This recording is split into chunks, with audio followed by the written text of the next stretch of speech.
আজি অঙ্গনবাদী কৰ্মী সহায়িকা মিড ডে মিল ওয়াৰ্কাৰ জীবিকা সখী বেংক সখী পশু সখী গোটেই আমাৰ কমিউনিটি কেডাৰ এই আশা কৰ্মী এই ধৰণে আজি আমি অসমত এছাম নতুন মহিলাৰ আৰম্ভণি কৰিছো মহিলা ওলাই আহিছে যিসকল আজি সমাজৰ আদৰ্শ ৰূপে পৰিগণিত হৈছে আজি আমাৰ এই জীবিকা সখী পশু সখী বেংক সখী আপোনালোকৰ কাৰণে আজি অসমত 40 লাখ মহিলা আত্মসহায়ক গোটৰ সদস্য হ'ব পাৰিছে আৰু আপোনালোকৰ কাৰণে এই 40 লাখ মহিলা আগবাঢ়ি গৈছে তেওঁলোকে বেংকৰ পৰা লোন পাইছে আৰু লাহে লাহে এই মহিলাসকলে নিজকে সবলীকৰণ বা নিজকে শক্তিশালী অনুভৱ কৰিছে এগৰাকী মহিলা আত্মসহায়ক গ্ৰুপলৈকে আহিছে 10 জনী মহিলাৰ লগত একেলগে কাম কৰিছে আৰু কৰবাত নহয় কৰবাত নিজকে শক্তিশালী অনুভৱ কৰিছে মই আজি আপোনালোকক ধন্যবাদ জনাম যে আপোনালোকৰ প্ৰচেষ্টাত আমাৰ অসমৰ 3 লাখ আত্মসহায়ক গোটে 556 কোটি টকাৰ ৰিভলভিং ফাণ্ড পাইছে 2 লাখৰো অধিক আত্মসহায়ক গোটে আজি 1089 কোটি টকাৰ সামূহিক বিনিয়োগ পুঁজি পাইছে আৰু সকলোতকৈ ডাঙৰ কথা যে আপোনালোকৰ কাৰণে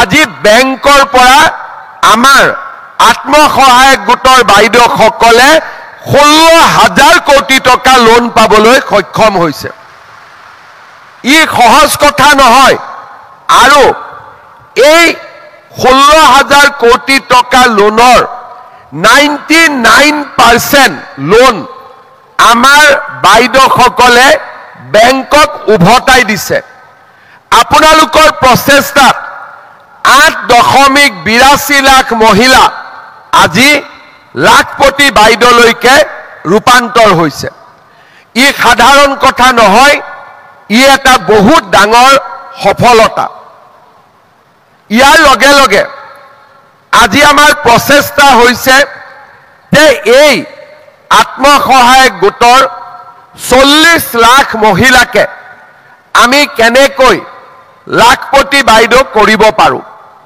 মই আপোনালোকক ধন্যবাদ জনাইছো যে আমাৰ মুখ্যমন্ত্ৰীৰ মহিলা উদ্যমিতা আঁচনিখনৰ কাৰণে আপোনালোকে যোৱা কেইটামান মাহত যথেষ্ট কষ্ট কৰিলে আজি আমি এই পুঁজি বিতৰণৰ কাম আৰম্ভ কৰিছো বিহালীত আমি দিলো আমি নলবাৰীত দিলো জাগিৰোডত দিলো মাৰ্ঘেৰিটাত দিলো অহা পৰখি দিনাখন আমি বৰাক উপত্যকাৰ পাথাৰকান্দিত দিম হোজাইত দিম ঢেকিয়াজুলিত দিম এনেকে এটা সমষ্টিত আমি মিটিং কৰি সকলো মহিলাকে মুখ্যমন্ত্ৰীৰ মহিলা উদ্যমিতা অভিযানৰ পুঁজি আমি বিতৰণ কৰিম আপোনালোকক মই এটা কথা ক'ব খোজো এগৰাকী মহিলাৰ দুটা পৰিচয় আছে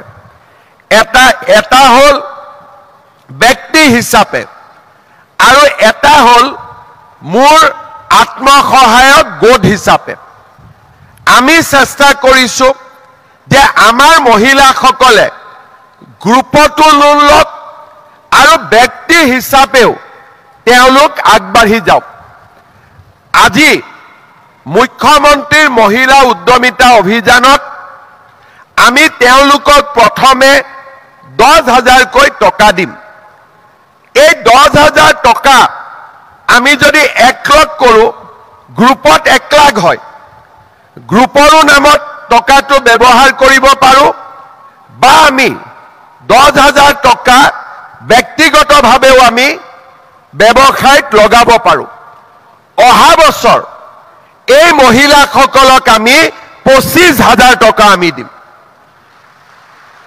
কিমান দিম? 25,000 টকা দিম।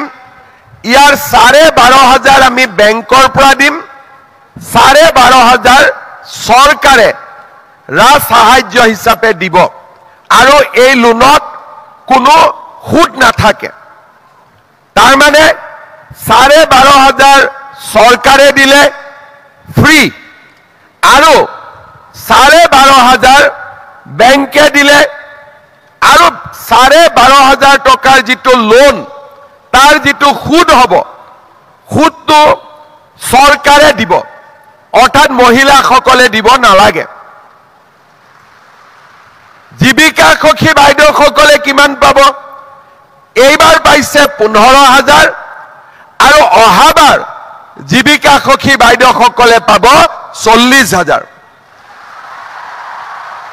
এই 40,000-ৰ 20,000 বেংকৰ লোন হ'ব, 20,000 আমি দিম আৰু 1 টকাৰো সুদ আপোনালোকে দিব নালাগে।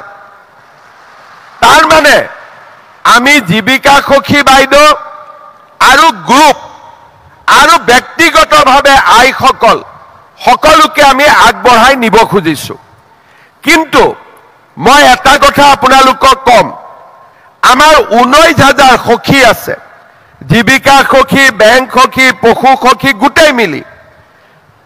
মোক অফিচে কৈছে যে 14,000 মহিলাক আমি জীৱিকা সখীক মহিলা উদ্যমিতাৰ টকা দিব পাৰিম, বাকী 4,000ক নোৱাৰো। মই ক'লো কিয় নোৱাৰে? বোলে নহয় তেওঁলোকৰ বাচ্চা 3টাতকৈ বেছি আছে। আছে নেকি কাবাৰ কাবাৰ 3টাতকৈ বেছি? এতিয়াতো কাৰ কাৰ আছে ক'লেও হাতটো নুঠাব নে উঠাব? উঠাব নেকি হাতখন? কাৰ কাৰ নাই হাত উঠাওক 3টাতকৈ বেছি? সেইটোত চবে হাত উঠাইছে, ঠিক আছে। এতিয়া মই এটা কথা ক'ব খোজো, যাৰ হৈ গ'ল তাতো হৈ গ'ল, মই ক'ব নোখোজো। আল্লাই দিছে দিছে, সেইটোত মোৰ ক'বলগীয়া একো নাই, দি দিলে ঠিক আছে। কিন্তু আমাৰ জীৱিকা সখী, বেংক সখী, পশু সখী, আমাৰ বাইদেউসকল হ'ল সমাজৰ এটা আদৰ্শ। যদি আমাৰ কথা আমাৰ হাজবেণ্ডে নুশুনে, আমি বেলেগক কেনেকে বুজাম? পাৰিম জানো বুজাব? সেইকাৰণে মই বিচাৰো যে হিন্দু হওক মুছলমান হওক, আমাৰ জীৱিকা সখী বাইদেউসকল ঘৰতো মূলা গাভৰু হ'ব লাগে। লাগে নে নালাগে?